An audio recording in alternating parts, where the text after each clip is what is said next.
안녕하세요. 미국 유학고수 TV 시청자 여러분들, 오늘도 미국의 대학가의 소식을 전해보도록 하겠습니다. 유학을 준비하는 여러분들에게 매우 중요한 소식이지요. 현재 미국의 주요 명문대들은 반이스라엘 시위에 가담한 대학생들로 인해 반전 시위 분위기입니다. 왜 이렇게 미국의 대학교의 명문대생들은 왜 이스라엘을 반대하는 시위를 할까요? 이것은 미국의 명문 대학교들이 좌파진보 사상에 깊이 빠져있다는 것을 증명하는 것입니다. 일반적으로 우파 보수 사상은 미국에서 기독교와 관련이 있습니다. 기독교는 하나님 중심적인 사상인 즉 신본주의입니다.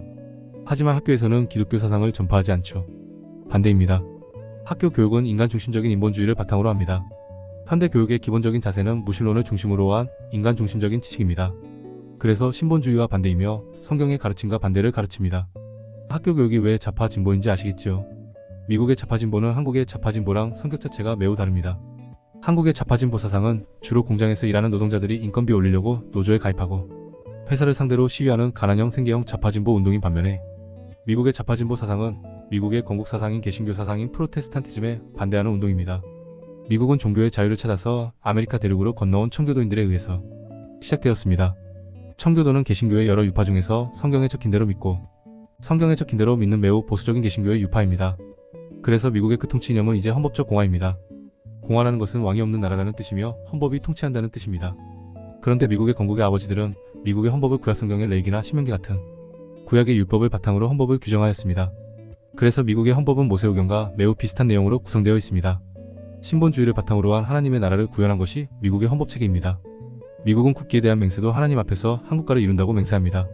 미국에서 보수라고 하면 헌법적 공화주의 얘기예요. 그래서 미국의 보수는 자연스럽게 성경적인 가치를 수호하게 됩니다. 근데 이 통치 이념을 이제 좌파 진보 세력들이 펀더먼털리하게 리폼하겠다고 선언하고 있습니다. 한국말로 하면 뿌리부터 바꾸겠다는 선언입니다. 미국의 좌파진보 세력들은 완전히 미국을 바꿔놓겠다 하면서 CRT라고 하는 비판적 인종이론들 내세우고 있습니다. 비판적 인종이론은 영어로 크리티컬 레이스 티오리라고 합니다. 영어 철자로는 크리티컬 레이스 실이라고 하며 약자로 CRT라고 합니다. 좌파들은 CRT 이론을 바탕으로 성경을 근간으로 세워진 나라인 미국의 통치 형태를 바꾸려는 시도를 하고 있습니다. 헌법을 고쳐서 미국을 바꾼다기보다는 미국을 내용적으로 바꾸는 거예요. 미국 좌파 사상의 이론의 핵심 요지는 뭐냐? 그 비판적 인종 이론은 마르크스의 유물론적인 좌파 사상에서 유래합니다. 좌파 진보 사상을 다 까보면 결국 마르크스의 사상에서 유래하였습니다. 그래서 칼 마르크스는 좌파 진보의 아버지라고 불리우는 겁니다. 마르크스는 성경을 반대하고 성경의 내용을 완전히 뒤집어 거꾸로 만들고 그것을 책으로 만들었는데 그것이 마르크스의 유물론 사상입니다. 그리고 그러한 마르크스주의를 현대에 와서 더 발전시킨 사상을 네오막시즘이라고 합니다. 한국말로 풀이하자면 현대적 마르크스주의라고 할 수 있습니다. 마르크스 사상의 기본은 계급투쟁입니다. 그런데 이 전통적인 마르크스 사상의 계급투쟁이 현대적 마르크스주의 즉 네오막시즘의 사상으로 오면서 조금 형태를 변화시키게 됩니다.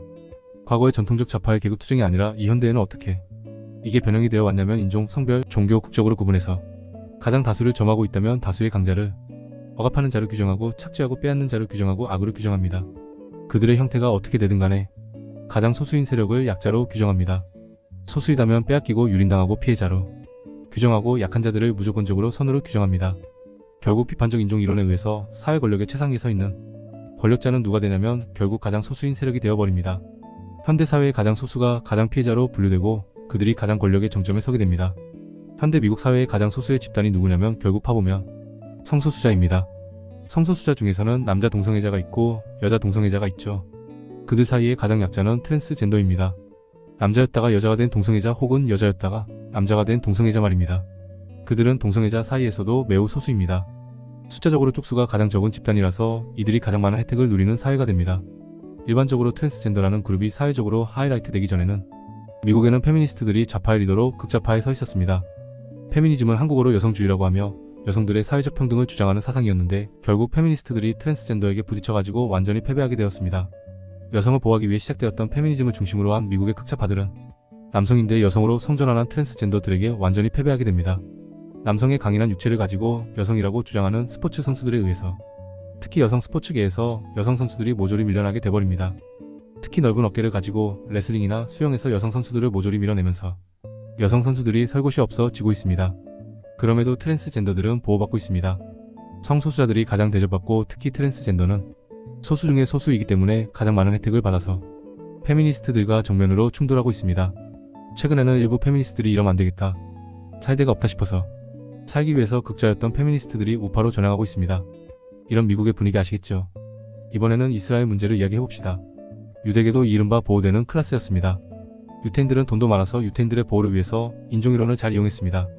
그런데 최근에 좌파 유대인들이 뭔가 잘못됐다 각성을 하기 시작했습니다.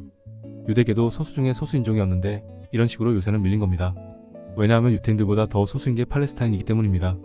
그러니까 미국에서는 트랜스젠더 같은 성소수자가 소수 그룹이기 때문에 소수자일수록 명문대에 입학하고 좋은 회사 취업하고 실력이 안 돼도 소수자 우대 정책으로 가산점을 받아왔습니다. 그러면 동양인이 가장 피해를 보죠. 미국에서 공부 제일 잘하는 인종이 동양인이거든요. 역차별이 있는 겁니다.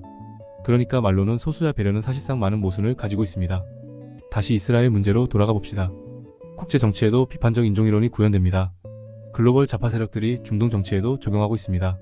중동 정책에서 미국의 좌파 진보 정치인들과 좌파 진보 교수들이 전하고 있는 좌파의 아젠다는 이렇습니다. 미국은 전 세계 패권 국가고 세계 1등 강대국이죠.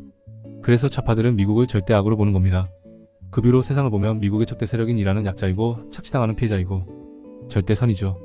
그래서 이란 중심의 중동적 뷰가 좌파들이 만들어내는 사상입니다. 미국의 좌파 교수들은 대학가에서 이런 것들을 가르칩니다. 미국보다 인구가 작고 가난하다고 절대 선이 되면 안 됩니다. 이런 논리가 어디 있나요? 그래서 좌파의 논리는 거짓말입니다. 약자가 선하다는 논리는 매우 거짓입니다.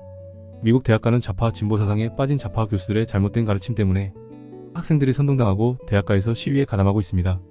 이 모든 것의 근본 원인은 인간 중심적으로 무신론적으로 선과 악을 나누려고 하는 사상 때문입니다. 성경은 인간이 근본적으로 악하다고 말합니다. 하나님 없이 인간이 인간의 생각으로 도덕과 윤리를 만들면 그것은 결국 악으로 간다고 말합니다. 성경은 부에 대해서도 말하고 있습니다. 하나님을 열심히 섬기면 하나님이 축복을 주셔서 부자가 되며 하나님을 배반하고 우상을 섬기면 가난하고 망하게 된다고 말하고 있습니다. 또한 우상을 섬기고 하나님을 배반한 민족은 누군가의 노예가 된다고 성경은 말하고 있습니다. 그리고 성경의 예언들은 인류 역사에서 정말로 이루어지고 있습니다. 이스라엘에 대해서 성경은 뭐라고 말하고 있을까요? 이스라엘의 회복에 대해서 이야기하고 있습니다. 예수님도 유대인이셨으며 메시아로 오신 예수님을 같은 유태인 민족들은 그를 몰라봤지만 요한계시록의 예언에 의하면 예수님은 다시 오십니다.